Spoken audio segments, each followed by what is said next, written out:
got this feeling, baby, we're invincible. Hi guys, and welcome back to another episode of Rebuilding Notts County. As always, if you're enjoying the save, drop a like on the video. Really helps us out with that stupid YouTube algorithm. Gotta play the game sometimes. Anyway, I thought we'd start on this particular screen I've just made because I had this comment. What are the international appearances looking like for some of your players? Well, I thought I could show you all in one go. So what I've done is I've added to the reports one just a few little extra things with caps, goals, youth caps and whatnot. So you can see Marvin Suarez has the most international caps at 39. But of the players that have sort of come through more with us, you can see David Ferguson, 27 caps for Northern Ireland and 6 goals as well for his country. The lad's got some quality there. Paul's got 13 caps. Thomas Stepanek onto 12. Silla 7. Nico Williams has 7 caps. Even Ricky Griffiths has 3 caps for Wales. Even Alandrina, 2 caps for Bosnia. Alberto's only got 2 caps for Brazil, but that's not too bad. And Kostel Trofin still on just the 1 cap for Romania. But the point is he has got a senior international cap. He may well have been called up in this last break if he didn't have an injury, which he's only just returned from. But you can see he's just starting to fade away. In terms of international goals, Mpepo's got 10. Guajardo is 7. Stepanek's got a few in there as well. Yeah, a few of them have got some goals at that kind of level. And the fact is that Nico Williams got 27 youth caps for Wales as well. So there we go. Also, I was made aware of the fact that I accidentally skipped an episode number when I was naming episodes. So doesn't worry about it now. I'll change it after last season's finished airing, and that way it won't make any difference in the long run. It's just because I, for some reason, thought that the season was longer than it was. So I figured we were on a later episode. That's just the way it is. Random, but we'll be interested to hear what jobs you've been offered during this save. So the biggest job I've got offered so far, like purely offered, essentially, was the Wolves job. That was the biggest one I've had so far. And that was the middle of last season, I think, or something. I don't know, their manager left. And things have not gone well for Wolves at the moment. Still bottom of the Premier League. And Jose Mourinho has just taken over. And it's not got any better for him. Nico Williams is now inviting his teammates to his fight club. Hence why so many broken legs. That would explain a lot. Presumably he does it while he's away with the under-21s. Despite him being about 30.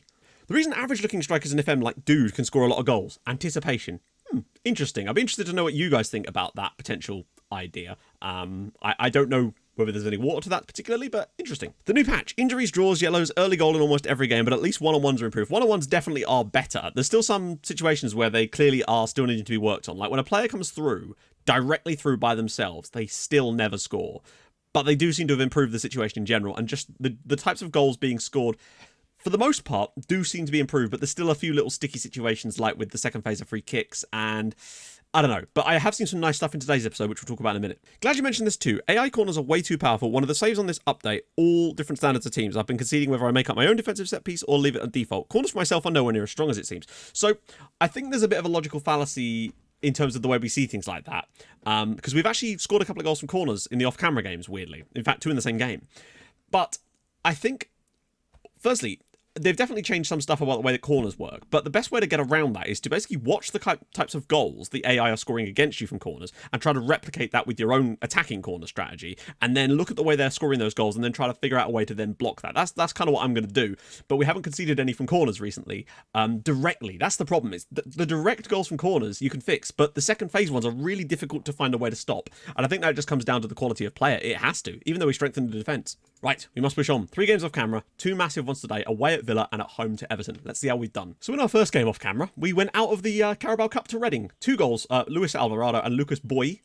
Not ideal really, when they had 2 shots on target in the entire game. Alandrina did get one back for a corner late on for us, but it was not enough for us to go through. Frustrating when they have 2 shots on target and they both go in, but that's life sometimes. It's only the Carabao Cup, I guess. But in the games that actually matter, we came up big away at Crystal Palace. Now, you look at that and go, they had a lot of shots. Yeah, they did. I think more than half of which were from range, and that's a really good sign. We kept a lot of possession. At one point in the first half, like midway through it, we had like 78% possession against them. Took the lead through Thomas Stepanek early on. He basically ran through. He was tripped about 3 times, and he did that wonderful stumbling animation, but he shot directly afterwards, and it slotted right into the bottom corner to give us the lead. It was glorious. Then David Ferguson made it 2-0, and this was even better. Celso lumped a ball over the top, and David Ferguson made this brilliant run from midfield, and he then took the ball around the goalkeeper and slotted it home for 2-0. Beautiful times, and I was really happy with the way things were going at the time, creating chances, controlling possession, everything was looking great. But then unfortunately Andy Robertson, who's playing for Palace now, scored a long range strike. That seems to be the way things go. Luckily then we immediately went back 3-1 up, this time with Gaël Perrier heading one in from a corner, which was nice. But then straight after that, Rodrigo Veranda. Now this is what I'm talking about sometimes, and I'm just like, how?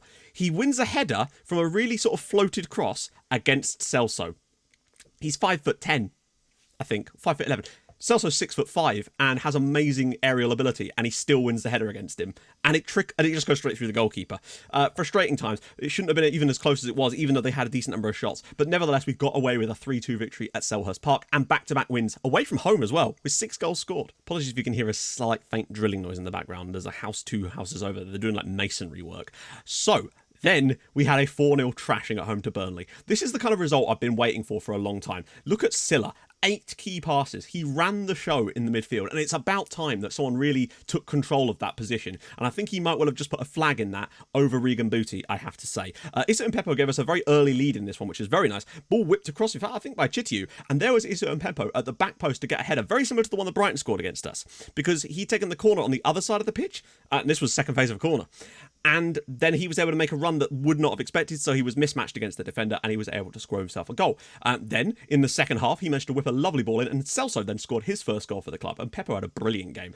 Then, not that long after that, he whipped another one on just off the bench, Francisco Guajardo, from a corner with a volley to make it 3-0. And then 3 minutes after that, Sonja Hansen comes off the bench, rolls the ball around the side, and there was Guajardo to make it 4-0. 2 wonderful goals from him off the bench, and that leaves us 10th.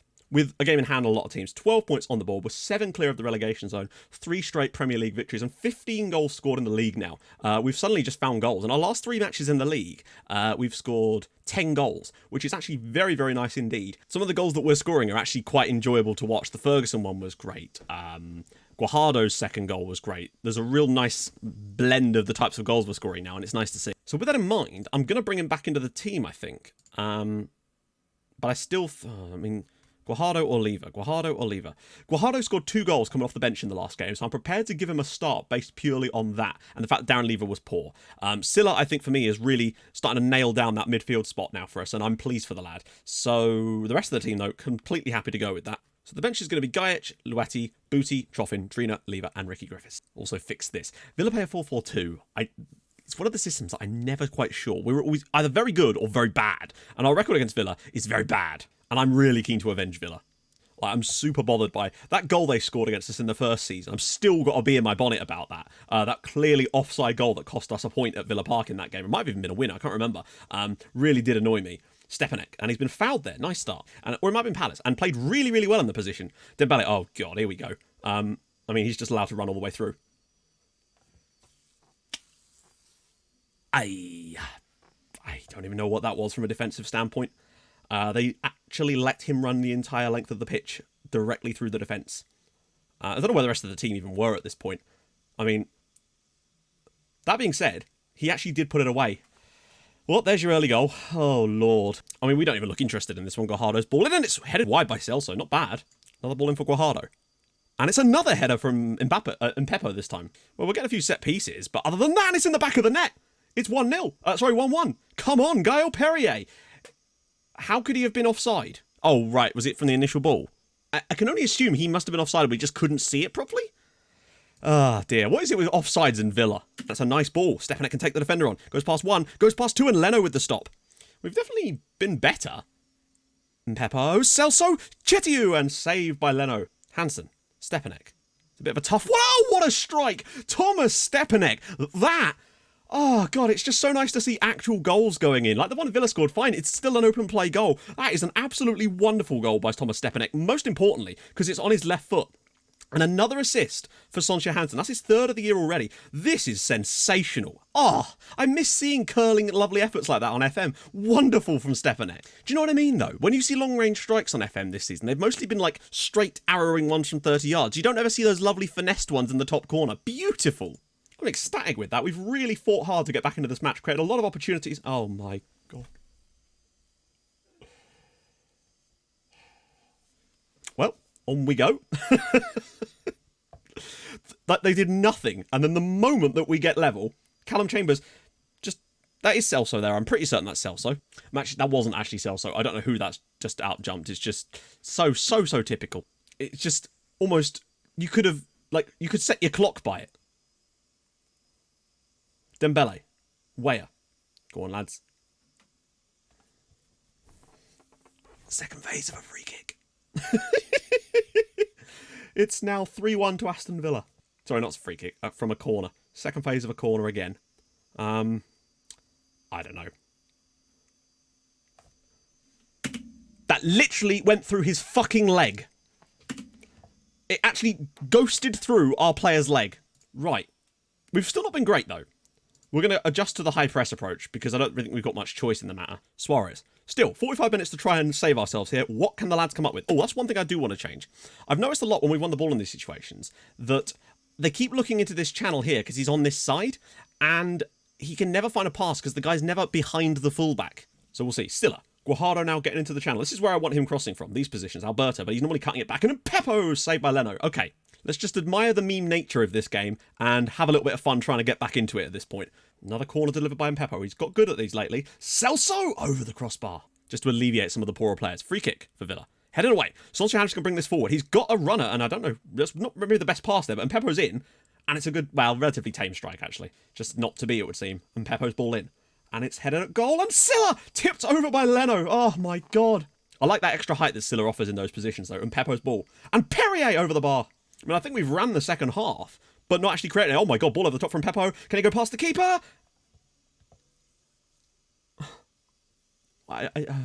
Second half has been all us, but no goal to show for it. Stepanek's lovely early goal. Set the store, and Hansen! Great save again by Leno. And I mean, we definitely improved in the second period, ran the show, frankly, and Stepanek's actually still man of the match in spite of that. And Peppo literally, it seems to count that as literally missing an open goal. Right, we're back. We've had some weird live comms this season. It does feel like it, like the Brentford game, the Brighton game, that game. And yet, we have lovely games off camera against Burnley where we just look really decent. I guess Burnley are a worse side, but even so, it's just like, but Stepanek's goal was really nice. We've got to give him credit for that. Second half, we were actually pretty solid. Just couldn't seem to actually create, or actually, no, we created some chances, just couldn't seem to score them.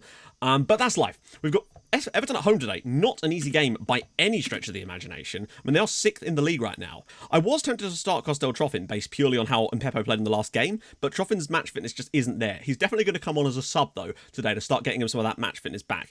Everybody else, though, I'm completely happy to start for this one and just go with the exact same lineup, I think. We just need to go out here and show them what we're made of, and hopefully Hansen will have another good game. Stepanek, we're obviously relying on him a lot these days. I can't wait for Dario Santana to join us.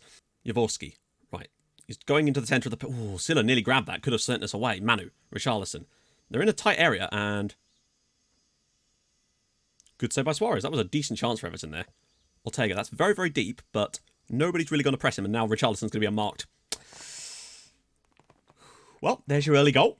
I hadn't noticed that until someone pointed it out in the comments. There does seem to be an incredibly large amount of early goals, like opening 10, 12 minutes. It's a really tight angle. I mean, how good a goalkeeper do you need to not let one in like that from that angle at the near post? Which attribute do we need at 27, Jaworski? Uh-oh. So this is what I mean. I have my corner, my defending free kicks and corners, but particularly free kicks, set up with a guy to lurk on the edge of the area. This is him. For some reason, but you can't ever set them to go and investigate this player. And unfortunately, it causes all kinds of problems. Not in this particular occasion, but it very often does. Hansen. Oh, dearie me. All right, Darren, here's your chance, bud. You've very much not impressed me so far. And losing Guajardo, I mean, it's not the end of the world, but it is very annoying. Oh, and Darren Lever, second phase of a corner. It's just too often. I mean, I know it's got in our favour this time, but like, I see it so regularly now. Lovely strike from Darren Lever. Gets it, and it's a thunderous effort past the goalkeeper. First ever league goal for Darren Lever. Straight off the bench into the scoreline, but allegedly tightly marked, I should say. And Peppo to whip another ball in. And it's... Lamjed Chitty now puts Notts County in front from a corner. Like... Is this Football Manager or Corner Manager 2020? Great ball in it from... I mean, that's why I decided to put him up for corners as well. And it's really paid off there for us, to be honest. His 6'5" height really has helped. I know I shouldn't complain about it being in front, but I just really want the game to be fun. I want that for everybody, you know? Let's go out there in the second half and actually score ourselves a nice open play goal with some football. Headed away. Just, I mean... Why does the defender just stand there? Who is it? There's a guy on the corner of the box here. Watch the highlight. That could just go and win this ball. When this ball is headed down. Watch him. He walks away from it and then... Ah, dear. Hey, we're at 2-2. It's been another one of those 2-2 games, i.e. go behind, turn it round, concede a goal. Nothing's happening at all now. Oh, they've moved 4-4-2. God help us. I mean, literally nothing has actually happened in this second period, really. Honestly, I'd say Everton are unfortunate not to win this match. They created better opportunities. Griffiths whips it to the back post, and Perrier's taking it straight out, playing his offside anyway. Oh well, a point is a point, nevertheless. Against 6th place Everton, I suppose that's not really the worst thing in the world. Darren Lever with a nice goal, Lamjad Chitiyu with a goal from a corner. But that's life. We must push on with the season. A 2-2 draw, another one of those 2-2 draws. That's becoming a meme now. Just that particular type, i.e. go behind, go in front, go level. That's happened too many times lately. But nevertheless, a point on the board is what we wanted, right? And we got it. And we're 7 points above the drop zone right now, with some other teams down there doing some stuff. Wolves, I believe, have actually got another point on the board, which is kind of nice. I mean, we're still closer to the European places than we are to the relegation zone. And that's kind of really what matters at this point.